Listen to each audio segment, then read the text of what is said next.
Right friends, welcome back to Editorials Discussion. Today we have lot many issues. One is you are going to learn about what is meant by bilateral investment treaty and SP Balasubramaniam, Ilayaraja controversy and Copyright Act. So these things are very important, and another important aspect is reduction in the budgets for flagship programs concerning children's welfare. That is another important article of the Hindu. So there are 5-6 important articles of the Hindu editorial pages.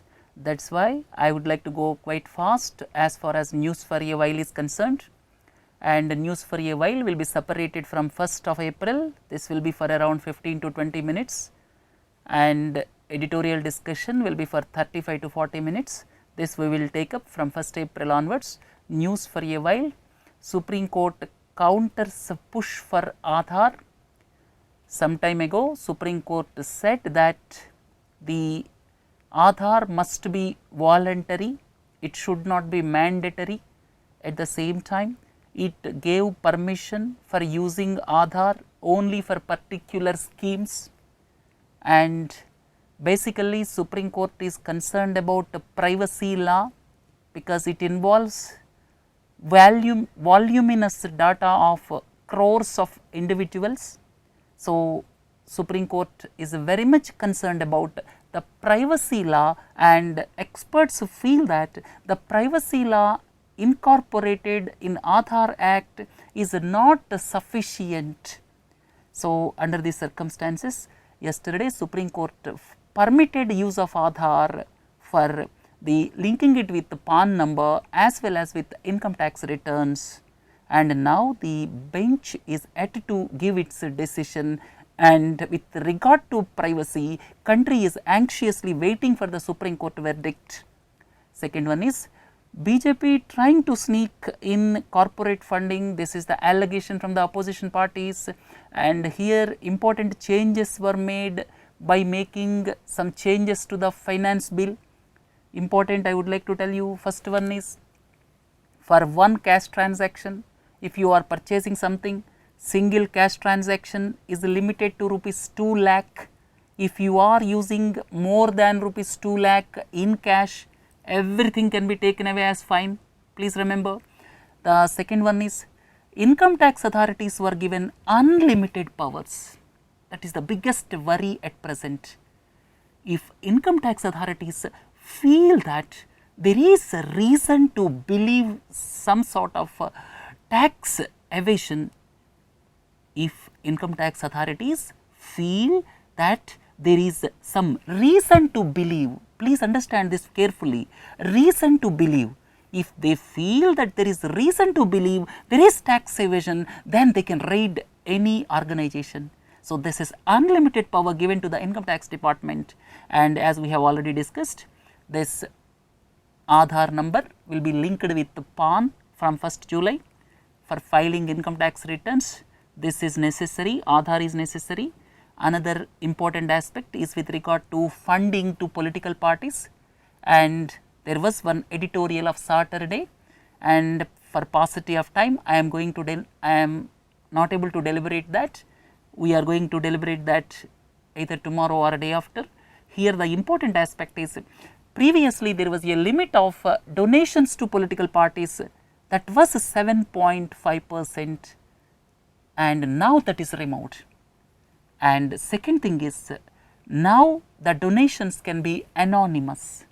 So these things we will deliberate tomorrow or a day after. Then the next news item is, there is a lot of debate going on with regard to Uttar Pradesh. Uttar Pradesh is strictly implementing the closure of illegal slaughterhouses, and Uttar Pradesh government stated that there is no problem with the legal slaughterhouses, but the slaughterhouses have to maintain the rules and regulations, and please do not forget, slaughterhouses have to get permissions and have to follow several instructions from EPEDA. EPEDA is under Ministry of Commerce and Industry, FSSAI, then Pollution Control Board, So, now Uttar Pradesh government is implementing the rules and regulations strictly with regard to the slaughterhouses, and it is closing illegal slaughterhouses. So, under these circumstances, a question is being raised with regard to the lives of people, especially vulnerable sections of society in Uttar Pradesh. And please do not forget, in buffalo meat production, Uttar Pradesh is leading, and during the first 9 months in buffalo meat export, Maharashtra is leading and followed by Uttar Pradesh. And let us leave this here, because you will find some article within few days. A new frontier for active TB diagnosis. I am covering special capsule on elimination of TB by 2025. There I will look into this aspect. India Nepal renew fuel fact. In fact, there was a lot of worry for India for the past 2-3 years, because at one point of time, somewhere around 2015 or 16, Nepal stated that it will get its fuel supplies from China. In fact, China's Tianjin port is around 3000 kilometers from Nepal, whereas Haldia port of India is just 1000 kilometers. Because of Madhesi agitation, in fact, the Nepali Prime Minister visited China, and there was a talk of getting a fuel supply agreement with China. In fact, this petroleum products agreement with India dates back to 1974, and this is now renewed for another 5 years. Probably it is a sigh of relief for India. Then the next one is Hyperloop. This is into the news, and from preliminary examination perspective, this is very much essential. Hyperloop is the road transportation, or you can say the transportation in pods in near vacuum tubes. In vacuum tubes, the passengers will be pushed in pods, and they will be pushed at an interval of around 20 seconds. And the important aspect to note is these speeds are in fact more than some of the aircrafts. In Hyperloop, the speed can touch 1200 kilometers per hour. Please do not forget, Hyperloop's speeds can touch up to 1200 kilometers per hour, and it is going to be the fastest transportation, right? And Chennai to Delhi you can reach in less than 2 hours. In fact, flight takes 2.5 hours. So, this Hyperloop is meeting Indian Prime Minister for their opportunities in our country. So, when somebody is talking about Hyperloop, it is high speed transportation, speeds touching 1200 kilometers per hour. And suicide no more a crime. So, now yesterday this mental health care bill was passed, and as per this, now it decriminalizes attempt to suicide. Now attempt to suicide will be no more a crime. In future we will have articles on this, we will deliberate and find alternatives to pellet guns. Supreme Court. Pellet guns, please recollect, around a year ago, because of pellet guns, several people were injured, and in fact several people lost their eyesight, and government thought of it and came up with the alternative of Pava shells. Please do not forget, as alternative to this pellet guns, government came up with the Pava shells, and now Supreme Court stated, please find alternatives to pellet guns, right. So, this is about news for a while, and remaining things I will cover in the weekend modules of why and how, as well as in capsules.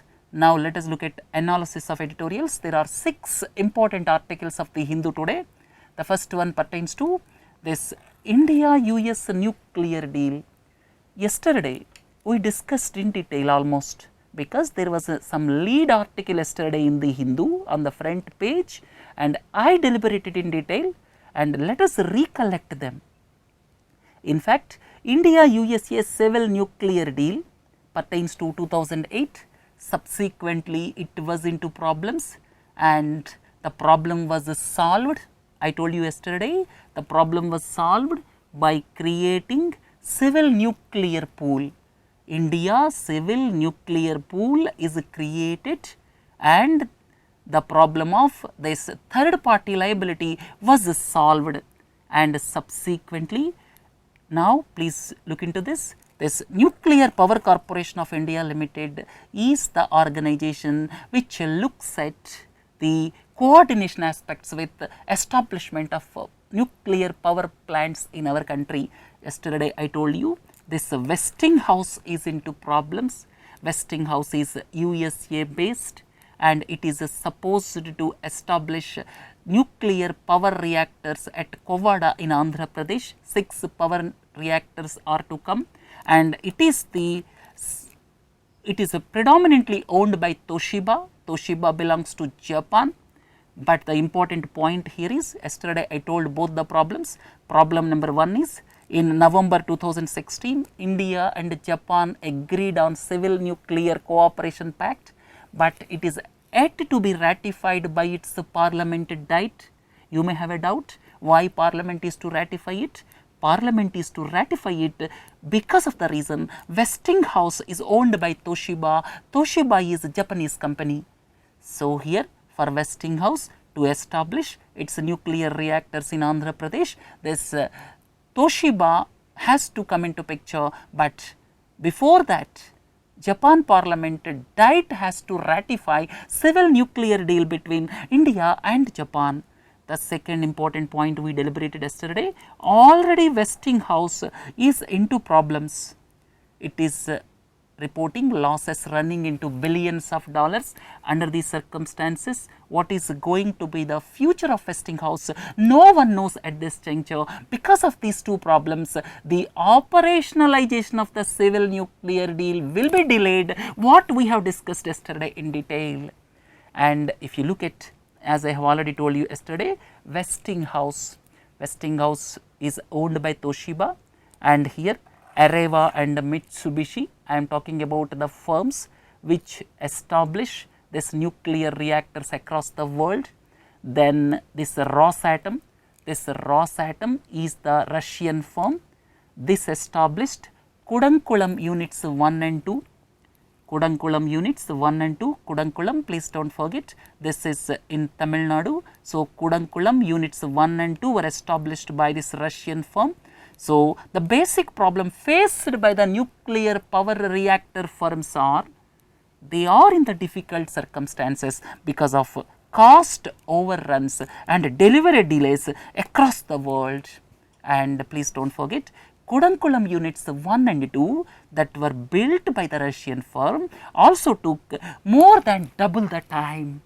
It is resulting into cost overruns. So, Kudankulam is in Tamil Nadu, and these power reactors are built by Russian firms. Then the next aspect is, what are the problems associated inside our country? In our country, there are several aspects. One is land acquisition is the biggest problem in our country. Then the cost of importing reactors relative to indigenous design. If we are importing the power reactors from other country, we are spending much higher. So, that is another difficult circumstances we are with. Then the need for large water reservoirs for the reactors. Then at the same time, there is always a concern, if tsunami occurs, what will happen to the coastal power reactors? And the incident of Fukushima in Japan is fresh in everybody's mind. So, if you look into all these problems, now there is a question mark on the nuclear power as a whole in our country also. There are several reasons for that. I will come to that reasons later on. And Indian government is planning 55 reactors of 63,000 megawatt by 2032. Right, please keep this aside. Now, changed circumstances. What are the changed circumstances? Solar and wind power are becoming viable alternative sources. In fact, solar power is now almost 3 rupees, it is being quoted at 3 rupees per unit. And the second one is the collapse of oil prices across the globe. then the expansion in gas based projects. So, these are the changed circumstances. Out of these, if you look at this oil prices, they almost crashed to half during the past 3 years. That is one reason. Second reason is solar power is becoming more and more economically viable, right? And now, how to view the present scenario? Now, we have discussed about the circumstances pertaining to nuclear power. Already across the world, the firms are into problems. There are some concerns with regard to the tsunami like problems. Then the concerns with related to how to dispose of the nuclear waste, that is another issue. And the next important issue is now the changed circumstances of this renewable energy like solar is becoming more and more viable. Under these circumstances, how to view the present scenario? So, this is the biggest opportunity for our country to look at the alternative sources than to solely depend on nuclear power. And another important aspect, as I have already told you, the biggest concern is Fukushima like accident. Then the advantage of wind solar is it can be made available in smaller units. In smaller units across the hinterland of the country, it can be made available. Subsequently, it can be integrated to the grid. So, here in smaller units, power generation can be improved. But if you look at nuclear power plant, till it is commissioned, it is almost zero, it will not be useful till it is commissioned altogether. Then the next point is, in our country, normally regulations are not followed. Classic example is now the slaughterhouses in Uttar Pradesh. Now, the Uttar Pradesh government is looking at implementing various rules and regulations pertaining to slaughterhouses, and most of them do not follow rules and regulations. So, under these circumstances, there is no guarantee that in nuclear power plants also we follow 100% rules and regulations, because if we do not follow rules and regulations pertaining to nuclear power, then it will be devastation if something happens. So, it is the opportune time to take a relook at nuclear energy with cost benefit analysis. So, the editorial clearly says, please take the viability, please take into account the risks associated with nuclear energy, please take into account the changed circumstances, please take into account the issue of renewable energy. So, please have a relook at the nuclear energy scenario under the changed circumstances. That is the essence of this editorial. Look at the next one, trust the EVMs. In fact, most of the things we learned yesterday. Today, in fact, yesterday there was one article of Gopalaswamy, if I am not wrong. Today it is editorial form, there is not much difference. And yesterday we discussed EVMs are tamper-proof, they are stand-alone machines and they are not networked by either wire or wireless, hence they cannot be influenced or manipulated by signals from mobile phones or any other source. So, it can never be altered or tampered with, and the source code of the software is not handed over to any outsider, and standard operating procedure is there. They will be checked by the politicians and their representatives, and the allotment of EVMs to various parliamentary or assembly constituencies is on random basis. Subsequently also, the allotment to various polling booths is on random basis. After reaching the booths also, they will be tested by the presiding officer in the presence of the representatives of various political parties. So, foolproof mechanism is there, standard operating procedure is there, and other countries also experience we have seen. In fact, because the law does not permit, that is why Germany disallowed electronic voting, and our case is entirely different. Our case is not example of online voting, our case is a stand-alone machine voting, they are not networked. So, we learnt all these things yesterday. So, we also stated yesterday that VVPAT, that is voter verifiable paper audit trail, voter verifiable paper audit trail or VVPAT is a step in the right direction. Hopefully, this is going to be implemented from 2019. You may have a doubt what is meant by VVPAT. VVPAT is basically once you cast your vote, subsequently that will be printed on the sheet which you will get. So, there is no question of any hidden thing as far as EVMs are concerned, because we have seen everything. So, as per the news reports, EVMs are crystal clear in their authenticity. Now, further aspects from this editorial: Indian EVMs are not like online voting machines. They are standalone independent electronic units, and they record and log votes only after the trigger enabled by presiding officers through a control unit, right. Then the wiring in of software is a one-time programmable chip and disallows external manipulation. So, these things we discussed yesterday also, right. And here randomized allocation and sealing make the machines tamper proof before and after votes are cast. Then other aspects as evident from the editorial today, the data from VVPAT, in fact in Uttar Pradesh also 20 assembly constituencies were provided with VVPAT, and there is a similar pattern in the voting. There is a similar pattern in the voting in VVPAT enabled constituencies and other constituencies. Then, before electronic voting became universal in 2004, please do not forget, from 2004 parliamentary elections, this electronic voting machine became almost universal, and paper ballot based polling had seen a high incidence of inadvertent invalid voting.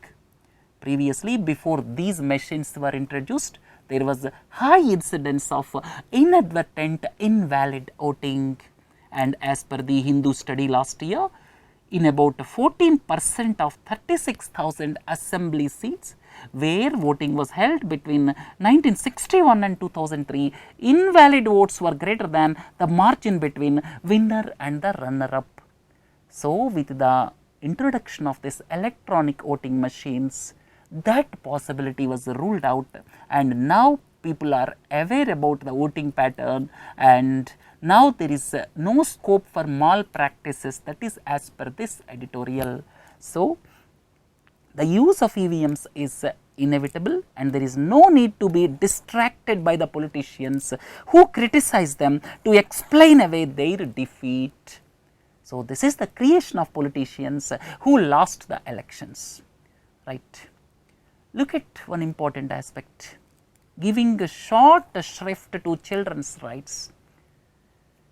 And before understanding this article, if you go through Learning Space lecture on nutrition security, we presented almost 3-4 days ago one lecture, nutrition security, that gives everything. You need not read this article if you go through that. So, education, especially social aspects, one is linked with the other. So, please go through all the capsules, all the modules. We are deliberating and we are producing different modules, different capsules depending on the students' needs, please understand. Then National Family Health Survey. Before understanding this, let us look at National Family Health Survey. 10 years. 10 years is too long period, in fact. 2005-6, 2015-16. In 10 years what happened? This is stunted children, wasted children. You see, stunted children reduced from just 48% to 38%. Wasted, in fact, increased by 1%. Then underweight children, there is not much reduction. In fact, anemic children, iron deficient children, and they are 58% below 5 years. So, this is the sorry state of affair in our country. In our country, as on date, 58% of children below 5 years are suffering from anemia, which is due to lack of iron. Then at the same time, stunted children are 38%. Please look into this. There is not much improvement during the past 10 years. There is not much improvement during the past 10 years. And you may have a doubt what is meant by wasted, stunted, underweight. I explained clearly in the capsule nutrition security. Please view that. Wasted means kids with low weight relative to their height. Stunted means which are not able to grow because of nutrition deficiency. When nutrition deficiency is there, they are not able to grow, that is stunted. Anemic. Anemic means not enough red blood cells. Not enough red blood cells due to the deficiency of iron. So, in our country below 5 years 58% children are suffering from anemia, and how do they go to school and how do they get better education, how the brain will allow them to grasp better education. So, these are the aspects which the rulers have to give answers. Then IMR India at 41 to some respectable figure, no doubt about it, but there are variations from state to state, and in advanced countries they are around 6, 7, 4 something like that. This infant mortality rate, this is at 41 as per the latest health survey, and in advanced economies it is at 6 something like that. In fact, Kerala reached the state of advanced economies, and if you look at the states like Chhattisgarh, Bihar, Assam, Jharkhand, Rajasthan, they are around 40 to 50. And here what is meant by the rates I explained in nutrition security. Neonatal mortality, when a child is dying before seeing his 28th day after birth. Similarly, before 1 year if he dies, infant mortality. Before 5 years if child dies, under 5 mortality. So, these are neonatal mortality, infant mortality, under 5 mortality. At the same time, maternal mortality, that is the mother dies while giving the childbirth or within 42 days of termination of pregnancy, it is calculated as maternal mortality ratio. So, these things please look into this slide. And then what do we need for healthy living? Healthy living is possible when we have balanced diet. Balanced diet means diet must have sufficient wheat or rice, sufficient proteins, that means pulses, tur dal, urad dal, moong dal, dals must be available. At the same time, if we take regular diet, we will be sufficient with vitamins, minerals. Vitamins, minerals, these are required in sufficient quantity, and malnutrition is bad nutrition. You may not be getting sufficient nutrition or you are getting more nutrition. Both ways it is known as malnutrition. Obese people are also categorized as malnutritioned people. Malnutrition means bad nutrition, and this is hidden hunger. Hidden hunger is basically when the food lacks vitamins and minerals. You may be eating sufficient food, but when the food lacks vitamins and minerals, that is example of hidden hunger. So, in our country the biggest problem is the hidden hunger, right? Having learnt this terminology, let us look at the article. The article talks about 4 important schemes of Government of India. If you look at the child nutrition, 4 important schemes of Government of India. First one is this National Food Security Act 2013. Only recently, states like Kerala, Tamil Nadu announced that they are going to implement National Food Security Act 2013. The important question here is why it took 3 years for implementation. Second one is, please understand, this National Food Security Act says that pregnant women must be given cash incentive of rupees 6,000. That is incorporated in the act. As per the act, pregnant women must be given cash assistance of rupees 6,000. It was not implemented till date, and on December 31st evening, Prime Minister announced that the pregnant woman will be given rupees 6,000 as a new scheme, but it is not a new scheme. It is already built into the National Food Security Act of 2013, but it is yet to be implemented. So, here the problems associated with the implementation of National Food Security Act is, I have already told you, 6,000 rupees already inbuilt in the act, and it is yet to be implemented. And Economic Survey 2015-16 also made a strong case for maternal and early life health programs, and Prior to this, there was one scheme, Indira Gandhi Matrutva Sahayog Yojana, which is implemented in 53 districts only. But if you look at National Food Security Act, the 6,000 rupees is inbuilt into the act and it is to be implemented across the country. But till date, it is not implemented. Moreover, the Prime Minister announced it on 31st night that 6,000 will be given to the pregnant women. It is not a new thing. It is already there in the National Food Security Act, and this 2016-17 also, it was not made universalized, and government assured the Supreme Court on October 30, 2015 that Indira Gandhi Matrutva Sahayog Yojana would be extended to all the districts in 2016-17. And in fact, if you implement National Food Security Act, that is enough. No other scheme is required.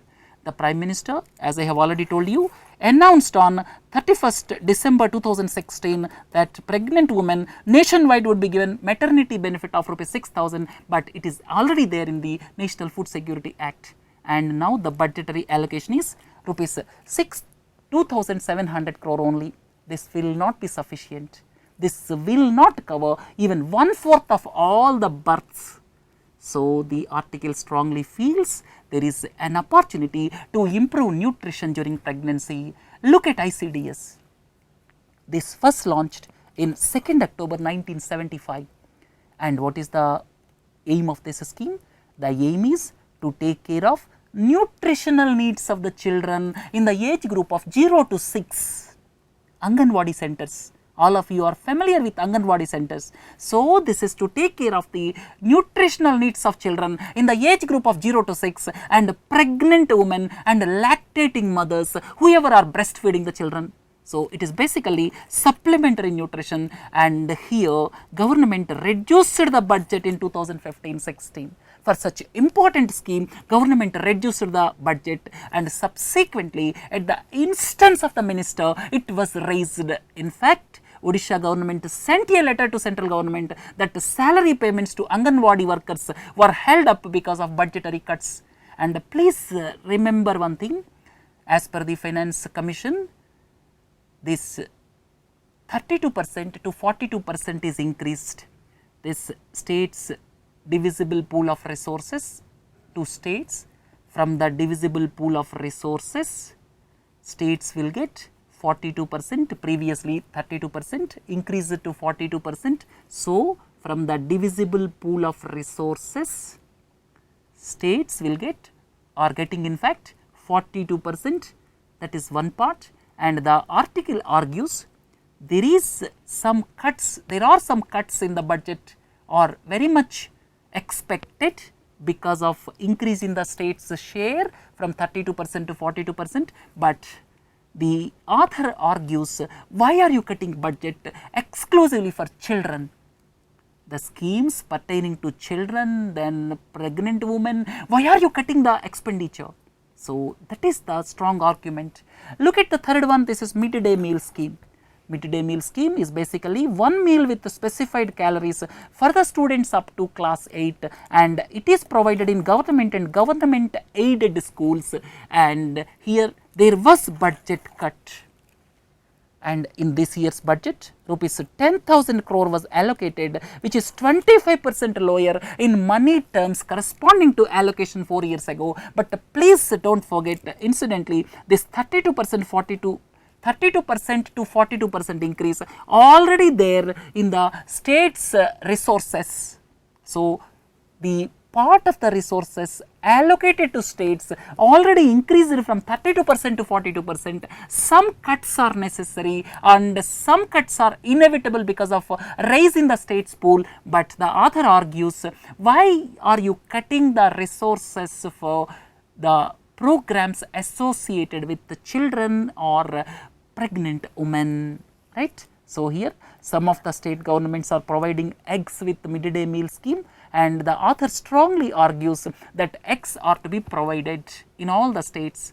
Fourth one is Janani Suraksha Yojana, and This is 100% centrally sponsored scheme which was launched in 2005 basically to increase institutional delivery among poor pregnant women.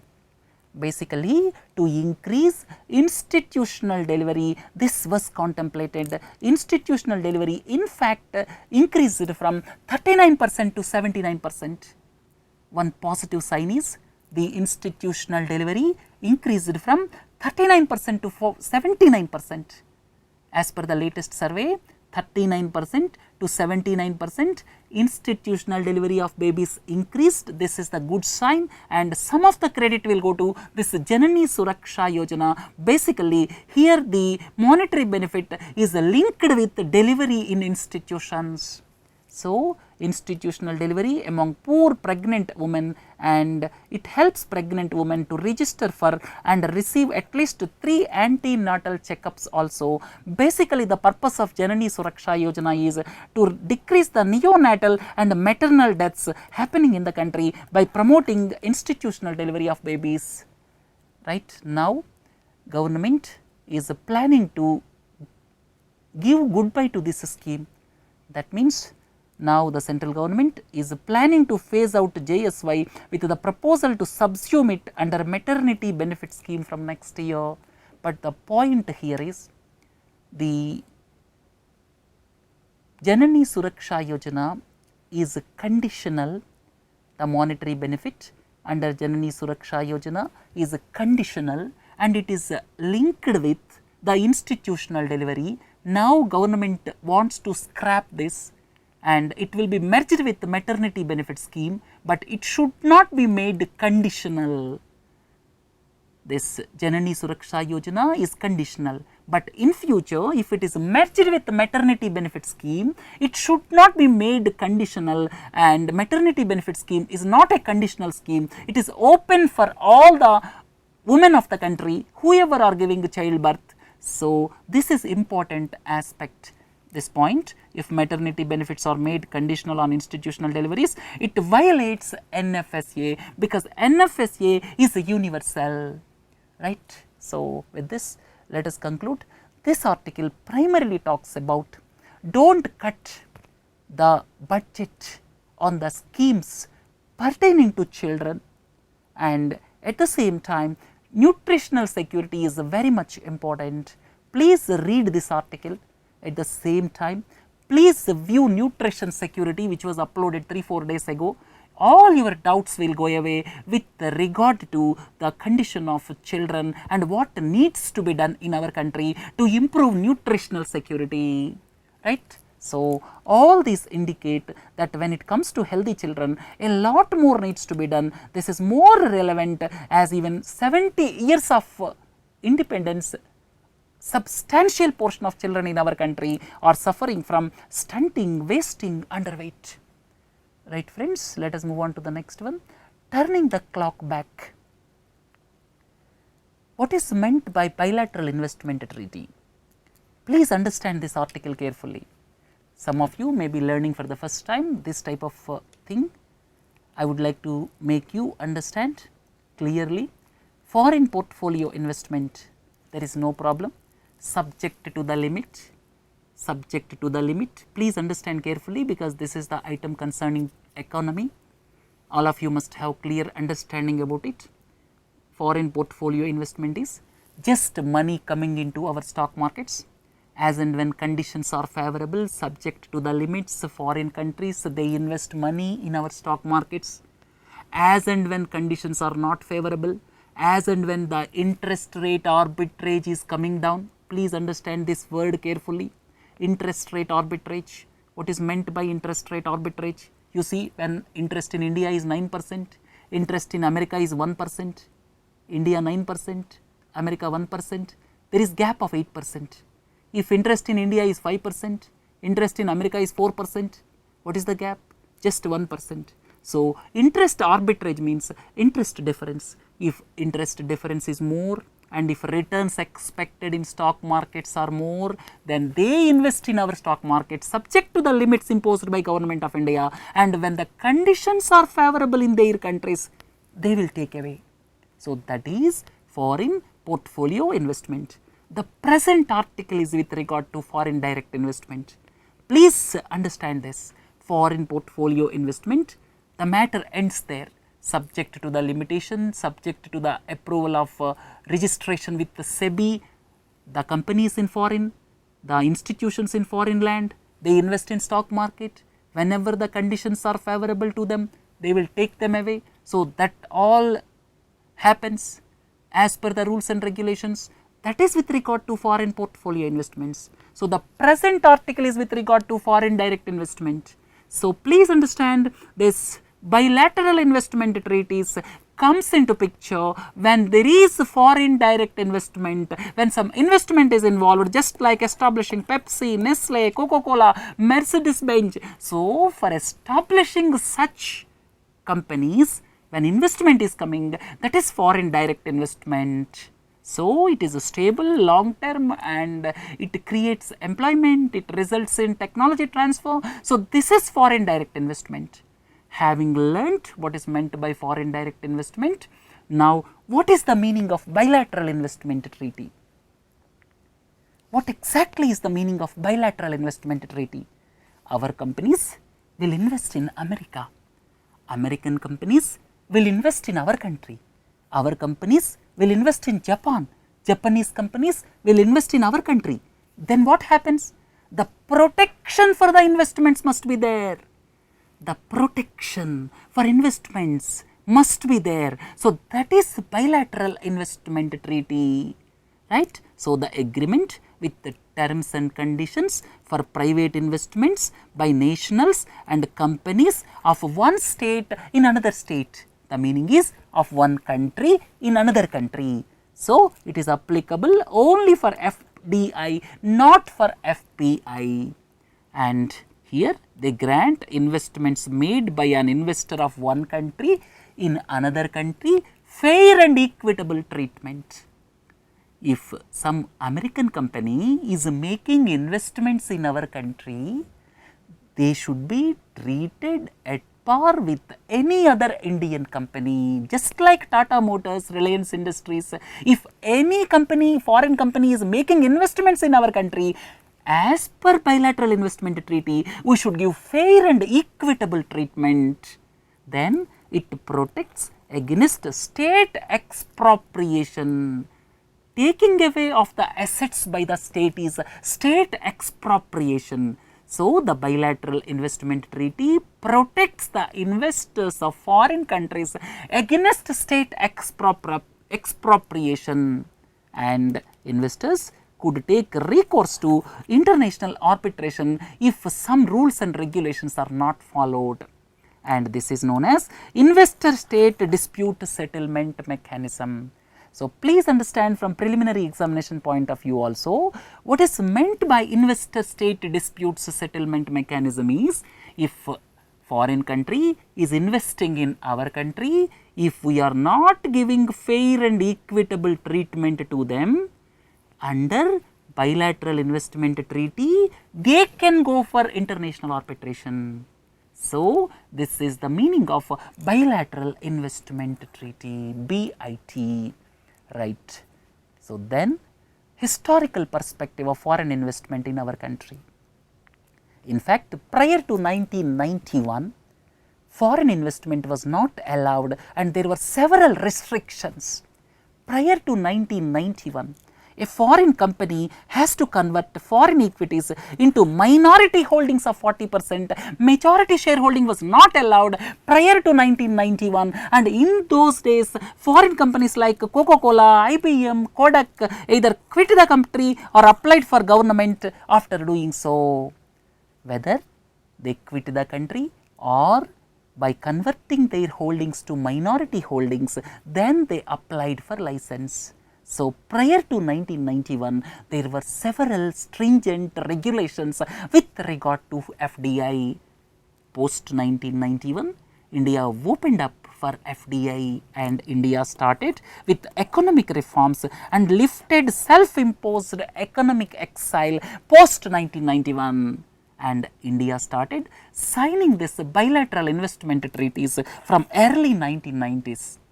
Subsequently, India started signing this bilateral investment treaties, and the first one was signed somewhere around 1994. So, this continued, and at present 83 countries have got bilateral investment treaties with India. However, under BITs, claims were brought by foreign investors from 2011 onwards.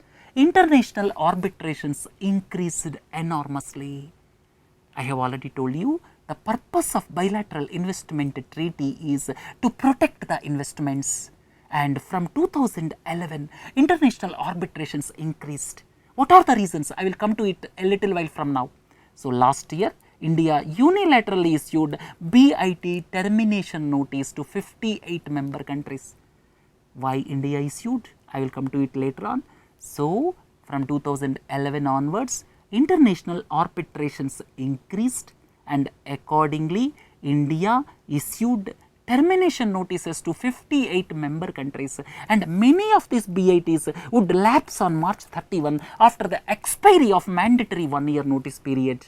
So, from April 1, 2017, several countries with India do not have bilateral investment treaty. That means, for the investments made after 1st April 2017, there will not be any mechanism to protect our investments in their countries, their investments in our countries. That will happen from 1st April 2017. Right.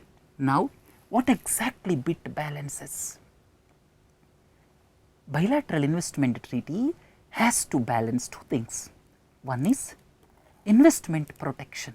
Investment protection is very much necessary, no doubt about it. At the same time, states' right to regulate, that also must be protected. Here, the bilateral investment treaty must balance investment protection and states' regulation. Both must be balanced. First BIT was signed on March 14, 1994. Since then, India signed with 83 countries, and the model BIT of 1993, almost all these bilateral investment treaties are based on model bilateral investment law of 1993, and here they are in favor of investors. So, as I have already told you, investment protection is one aspect, states' right to regulation is another aspect, but 1993 model law of bilateral investment treaty is in favor of investors. That is why more and more investors are going for international arbitration, so as to prevent that, because government felt that there is some problem with 1993 model law. That is why government is terminating bilateral investment treaties with several countries, and now government brought another model law 2016. Right. So, model law of 2016 government recently brought, and several countries are not agreeing to this. As I have already told you, this bilateral investment treaty must balance investment protection and states' right to regulate. Previous law, 1993 law, is favoring investors. That is why several of them are going for international arbitrations. Now, government, after terminating bilateral investment treaties, brought 2016 law. But here the basic problem is this ISDS provision is given, but the point is only they can go for international arbitration after looking at domestic courts. After 5 years only they can go for international arbitration. So, first, if there is any dispute, as per this 2016 model law, several countries are not agreeing to it. Why they are not agreeing?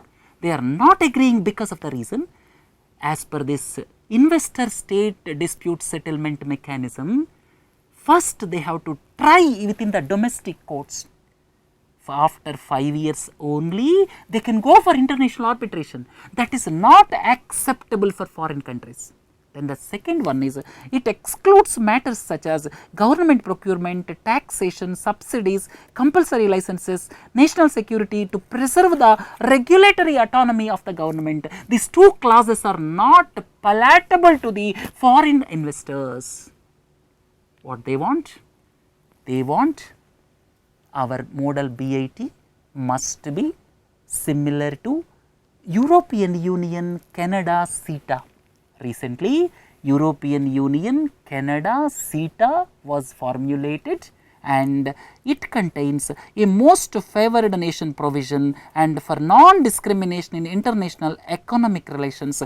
This is missing in Indian model of BIT, and in fact, Indian model of BIT mandates foreign investors to litigate in domestic courts for 5 years before going for international arbitration.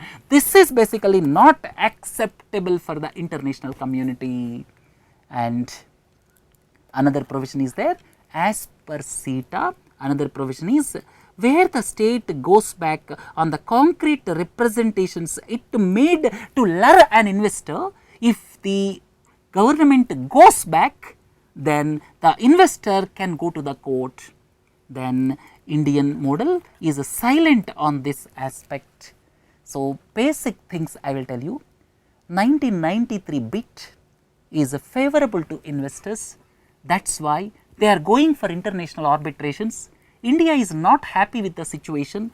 That is why what India has done is it terminated the bilateral investment treaties. It brought 2016 model law asking the countries to sign it, but the countries are not in a position to sign because of two reasons. One is ISDS provision, that means after looking at the domestic options, then only they can go for international arbitration. And second important point is it excludes matters such as government procurement, taxation, subsidies, compulsory licenses and national security to preserve the regulatory authority for the government.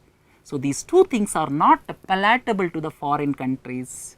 So, foreign countries and India must sit together to come to the acceptable solution. This is all about bilateral investment treaties. My songs, my royalties. I will spend few minutes on this.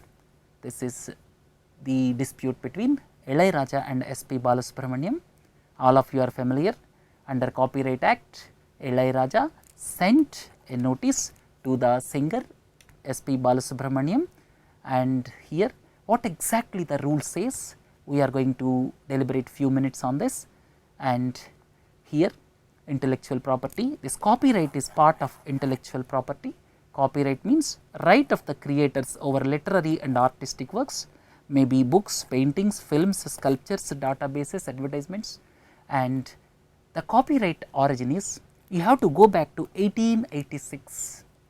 You have to go back to 1886. This is Berne Convention. This Berne Convention of 1886. This origin of copyright originated from Berne Convention, and India is the signatory. And here songwriters, the definition of songwriters are lyricists and composers. So, music director and whoever written the song. So, the songwriter as well as music composer, both combinedly known as songwriters. So, songwriter means lyricists and composers. Here, as per this Berne Convention, they earn their livelihood through a fair remuneration during their lifetime as well as 60 years after death. So, the copyrights as per Berne Convention applicable for not only lifetime, 60 years after death. And after lot of deliberations, India brought the amendments to copyright in May 2012, much against the wishes of these producers. Right, this is all story. And then after looking at history, what exactly is happening across the globe? Across the globe, what exactly is happening? Here you see, the concept of performing rights organizations was created in 19th century. Performing rights organizations. If I composed music to one song, I will register my song, with the performing rights organizations. I will just simply register the song with the performing rights organizations. Then after that, performing rights organizations will take royalty from whoever is singing my song. I am the music director for some song. After that, I will register my song with the performance rights organizations. Whoever is singing my song, they will collect royalty from the people whoever are singing my song, and subsequently they will take 15% service fee, and balance will be given to songwriters and owners or publishers. Songwriter means, please don't forget, songwriters are lyricists and music composers. So the rule says, whatever song I am composing or writing, then I have to register with this performing rights organizations, and then if whoever is singing my song, I will get some royalty. They will take 15% service fee. You may have a doubt, who regulate these performing rights organizations?